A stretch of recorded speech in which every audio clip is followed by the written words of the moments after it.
Hello everybody and welcome back to another exciting episode of the wonderful webulous Project Zomboid. Let us continue playing that Apricot 3.0 save file. See, it hasn't been that long, right? It's only been a few days since I've played. I'm going to try and bring a Zomboid back into a more regular rotation as a couple of other series, well, one right now, is wrapping up. That is Neo Scavenger. Having just finished up for a little while, I'll definitely visit that game or revisit that game sometime in the future, but for right now, I'm going to put that game on hold, so we'll see more of other stuff coming back in a more regular rotation, including Zomboid and including Don't Starve, at least for a little while, until other things show up and end up taking its place. Anyway, I'm glad to be back. I hope you're all having a wonderful day. Thank you for asking. I know I am. I'm looking forward to just diving into some Zomboid and playing a bit. One of the main things we're still looking for is nails, if I remember correctly, so let's take a peek to see if we have any, because I honestly do not remember. I just want to finish this wall. Like, that's one of the biggest things I'm trying to do is finish this wall. Granted, we're really safe where we are. We've cleared out quite a bit of the zombie population around here, but to just clear out and get rid of that wall altogether, or finish up that wall altogether, would just ensure my safety to a higher degree, which, for me, is always necessary, because you never know when I'm going to fuck up and do something. One of the other things we did last episode, if you do remember, is we killed a ton of zombies. We ended up, expert fishing, huh? We ended up basically taking our pistol, loading it, and just blowing away a ton of the zombies that were around. So we're looking pretty good as far as zombie population is concerned. We cleared out quite a bit to loot in that area. I'm sorry I'm scrolling in and out. I'm trying to scroll on this window right here, but if I move my mouse off of it, automatically starts zooming around. But yeah, it's one of those things that where we have cleared out a good chunk of the zombies. It was a little bit dangerous using the gun and doing that sort of thing, but it was necessary, and it felt good to kill a lot of those zombies. A lot of things that we've been waiting to do, a lot of the people that have been watching have been waiting for me to do something like that, just murder a ton of the zombies. So being able to do that, doing it, felt really good, and of course ensured my safety for quite a while, at least down in that area where I ended up killing a bunch of those zombies. It is raining, and it is also noon, so I think it's in our best interest to not really do anything for the rest of the day. So we will sit in our house and kind of just sit around and wait. Is there anything I can do? Rather, is there anything I can eat that was in the fridge? It doesn't look like it.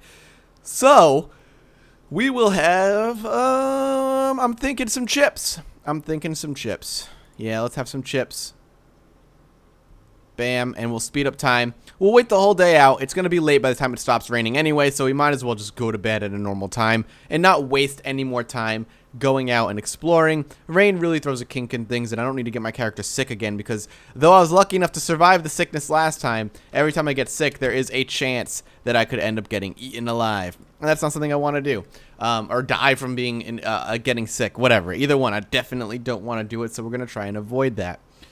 I'm trying to think of topics that I have been wanting to talk about for a while, but it's funny because I don't really have that much to talk about, mainly because I've been playing so much WildStar, which I do have planned a video, hopefully a video coming out today or tomorrow, probably tomorrow because it's still a little bit more I want to put into it. And for the first time in a while in an MMO, I have Altaholic. I'm an Altaholic. I can't decide what I truly want to play. My highest character by far is a warrior, and the reason that my highest level character is a warrior is because I enjoy playing tanks. And I enjoy playing melee tanks. Playing a ranged tank just doesn't feel right to me, so engineer's out of the question. And playing as like a rogue tank, which is the stalker class in the game, just doesn't feel right to me either. The problem is, the way that WildStar is, or at least right now the way the balance is, warriors are probably the least effective of the three tanks, which sucks. But they seem to fit, you know, they're melee, big ass sword, you know, they're the perfect fit for that tank class or that tank role, but unfortunately they're probably one of the least effective tanks, and I've been having a hard time playing the tanking class. So on my off time, I've been rolling other characters. I've been playing a spell slinger, which is probably the class I've been having the most fun with. I did roll an engineer, which is basically the ranged tank class, and I just been kind of playing around, and I have maybe 19 hours put into the game so far, I think, is my last slash played. So I have a pretty good impression as to how the game plays. But the reason I want to wait is because I want to make sure I put some more time into the very first dungeon that comes up at level 20, so I can give you a much more fully formed opinion. even with the warrior being relatively underwhelming, I am having a really good time with the game. It is doing nothing new. I'm not going to get into the details of what that game's all about and how it plays. Suffice to say, though, I've been having a really good time with it and putting a lot of time into it. Question is, how long will that last? How long will I be seriously playing the game? That's still up for debate. I don't know. I won't know until I'm done playing it. But for now, it's definitely eating up whatever free time I have, which isn't much in the first place. But I've been having a really good time with it. My friend ended up picking it up yesterday.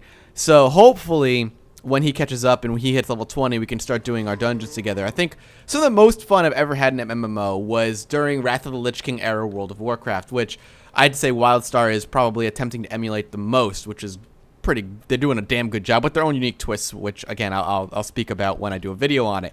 But the reason I had such a good time is because I was really in the groove of my paladin. I really understood him kind of front to back. Tanking with him was not that difficult because I knew the class inside and out, and I played with my friend who was a really good warlock. He knew his rotations, he was really good on the damage, he knew when to be casting spells, this, that, and the other, and we were able to roll through dungeons like it was nothing. And it was some of the most fun I've ever had in MMO, probably because I was playing with my friend, but at the same time I did enjoy the gameplay a lot of the Paladin.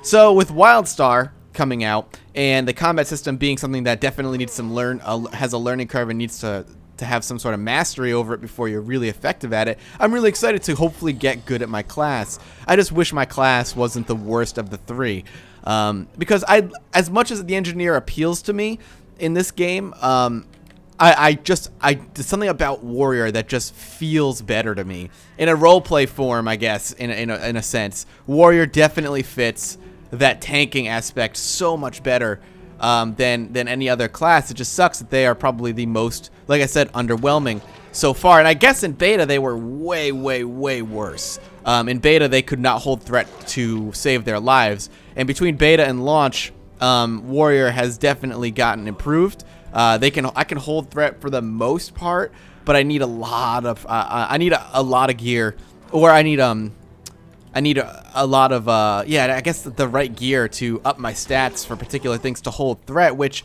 something like an engineer has pet classes that, he's a pet class essentially, and that he doesn't need the gear in order to do that. He has a pet that just auto taunts in an AoE in a giant area and can sacrifice himself essentially to pull the aggro off of an ally. So it's a little bit easier for the engineer to do it, and with the stalker, they have a lot more damage mitigation. They can avoid a lot more of the damage, but they hold AoE in a different way in that they are DPS AoE. They're trying to do the most damage to keep the aggro on them, while a warrior just generates straight threat. They have stances, much like in WoW. They have a defensive stance and aggressive stance, and the defensive stance obviously generates a lot more threat, a lot more hate than your typical aggro stance, which is totally alright, and I'm totally okay with that mechanic. It just doesn't work as well as I'd like it to. Now, I'm also told that they kind of come into their own a little bit later down the line. You're looking at like level 30, they get really kind of decent at tanking. But I don't really want to put that much time into the game. Well, I guess I do, but I don't want to wait that long to get a tank that's decent when I could play an engineer that is a good tank. I guess it's my own self-pride that disallows me from going to the engineer, because I've already put so much time into the warrior. And if I'm going to play another class, I'm going to play like a spellslinger, a DPS class. I don't typically play DPS in games. I just feel like they're overplayed. DPS is just way too many of them. And for some reason, knowing that a particular style or a particular class is overplayed takes away a lot of the fun of it for me, for one reason or another. But I have been having fun with the Spellslinger. The Spellslinger is such a cool class because of how flashy and mobile they are. They are all about just... I think I got him. They are all about just moving around the battlefield, unloading huge barrages of like magic and bullets. They're kind of like... they're dual pistol wielding people who use magic at the same time. I think it's really, really a cool system. And they do a really good job at kind of portraying that sleekness, that coolness. It's almost like if Han Solo could use magic, Spellslinger would be what you're looking at to play. But it's a class that I have definitely had fun playing in the off time. when I don't feel like playing my warrior. And I've had a decent time playing that class to the point where, oh, a bat, that's awesome. To the point where playing him has become something I've been wanting to do more and more, and playing my warrior is something I want to do less and less. But for the sake of a video and for the sake of getting to that first dungeon, just to see how well tanking goes outside of the first adventure, because I'm talking about tanking through adventure experience, not dungeon experience, just because that's all I have. But we'll get into that in the video. But the Spell Slinger is really fun. I'm having a good time with it. And the other thing I'm having a really good time with is the player housing. The player housing is absolutely freaking phenomenal. Player housing is not exactly as I'd like it, but that's because it's not a sandbox MMO. That's what Arcade is for, and they have the player housing pretty much exactly as I'd like it. But the player housing in WildStar is really fun because of what it does. So you basically get a house. It's in an instanced area. It's not in the open for people to kind of come and raid and attack you and all this stuff. But what it is useful. So a lot of the time, player housing is just useless, right? You're like, why do you want a player housing? It doesn't really serve any true purpose. It's just kind of pointless. And you know, there's no need for you to have a player housing. But WildStar circumvents that. There is a reason to have player housing. There's a lot of things you can do with it. For instance, you could get, you know, random drops on mobs that are loot for your house. They're decorations. But what they do is certain items will give you extra rested experience so long as it's in your house. So I have this item in my house right now that gives a high rested experience bonus to me so long as it's decorating in my house and I log off in my house. So when I log out with that item in my house, I am getting extra rested experience as opposed to having no items in my house, which would still give me rested experience, but it wouldn't accumulate as quickly. So that's really cool. Other things you can do is you can spend money to give your house little amenities. So if you don't like going around and, you know, looking for mining nodes and stuff like that, you can buy a quarry to have in the yard of your house. Like, you have your house and then you have like a big area around it. So I could buy like a quarry so that I can just go and mine the stuff that I need there. Of course, the nodes will only spawn X amount a day, obviously, so you can't just get a ton. But it will save you the problem of going to hunt down what you need. You can also buy crafting tables and other different nodes for other crafting stuff, as well as just generally useful things that could potentially give you like unique quests and things. There's a lot there. There's a lot there that is a lot of fun. And to make player housing really useful is really, really good. Luckily, I've been able to hold off spending a ton of money on my house because generally you don't want to blow all your early money on a house, especially when mounts are really expensive. So that's good. And I like the fact that they make mounts kind of expensive, so you kind of have to work for it a little bit. The whole idea of WildStar is to work for your stuff. Stuff that the kind of the tenement that World of Warcraft has kind of lost over the years. They've made it more casual friendly, but they've lost the idea of value in your loot. One of the big things in those types of MMOs, in theme park MMOs, at least in my opinion, is the idea of the paper doll effect. You want to feel like you have the coolest loot and you want to show that shit off. But when loot itself is incredibly easy to come by and really, really simple, you kind of lose that sense of pride of working for it. So, you know, for me, being able to have like a mountain WildStar at level, you know, 15 or whatever, right when I hit that level, you know, a few days ago, was a sense of, you know, kind of accomplishment, because I didn't, you know, I had something that maybe a bunch of people didn't have yet, and I got to roll around in my cool little technological mount. And that idea and having that sense of accomplishment is kind of pervasive and interwoven throughout WildStar. And you can, you know, get as in-depth with it as you want, or as un-in-depth with it as you want. I mean, there are weapons, they brought back the whole legendary system from WoW, where in order to get a legendary weapon like Thunder Fury from WoW, but they're not obviously the same thing, you need to get certain items from raid bosses that you have to hope that drop. And it takes a lot of work and, of course, a lot of time. Something that I will never, ever, ever sink as much time into. But I think it's cool that those are there for those who really the only game that they play is an MMO. And they enjoy that depth, that difficulty for looting a bunch of stuff. To have that brought back is impressive. And it seems to be working. People are very happy with the game so far. It's been a smooth launch. So that's where my time has been kind of put recently. Again, we'll see how long it lasts. Hopefully it'll last a while.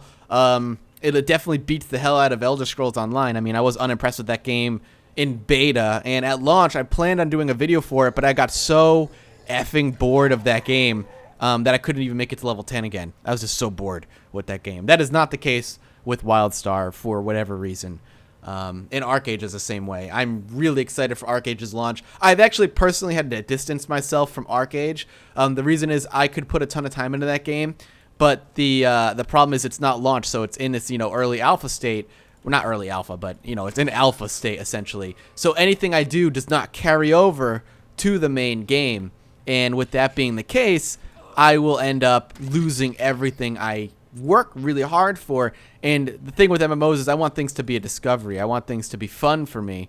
So if that is all gone come launch, I feel like, oh god, I feel like that would have been a huge waste of my time. So for me, oh, my freaking axe is broken. Oh shit. All right, for me, I have to not do that. I'm gonna wait until ArcAge comes out fully before I do anything with it. Okay, let's equip this as our primary. Let's get to beating these fools with a bat. All right, so as you've been noticing, I've actually just been killing off zombies. One of the big things I want to do as I'm playing this game over time is start clearing out other areas of the map, which is going to require me to kind of take out those hordes of Zeds. I don't know what's going on there.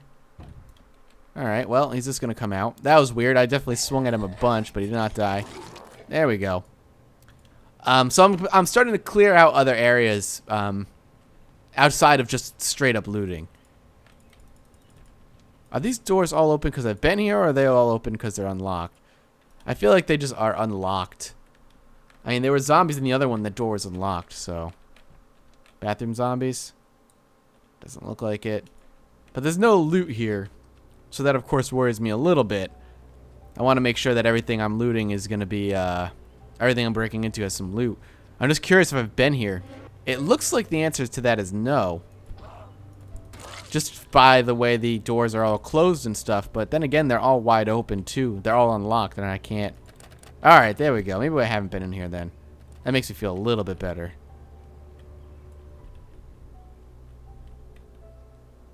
No zombies. I'm afraid one's going to sneak up on me.